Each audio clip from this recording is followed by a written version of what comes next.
नमस्कार मित्रों, मैं हूँ कृष्ण। आप सबको गीता का ज्ञान देने आया हूँ।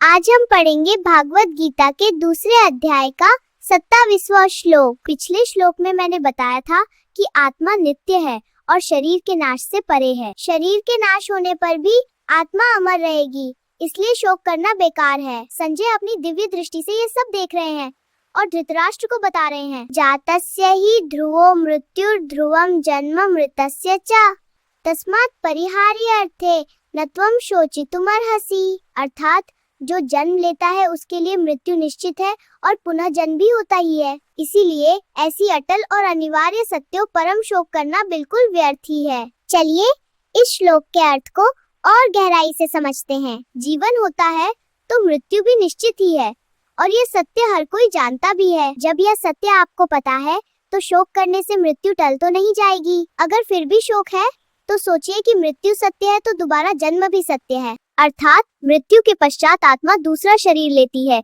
जिसे पुनः जन्म कह सकते हैं। यह सत्य अगर आप समझ जाए तो शरीर की मृत्यु का शोक भी नहीं होगा। अब इस श्लोक को एक सरल उदाहरण से समझते हैं। सोचिए, एक पेड़ पर पक रहे हैं, फल गिरते भी हैं, अर्थात पेड़ से अलग हो जाते हैं। फल के गिरने पर शोक तो नहीं करते, क्योंकि वह फिर से धरती में से जन्म ले लेते हैं। इसी तरह आत्मा का शरीर से अलग होना मतलब दूसरे जन्म की तैयारी ही है।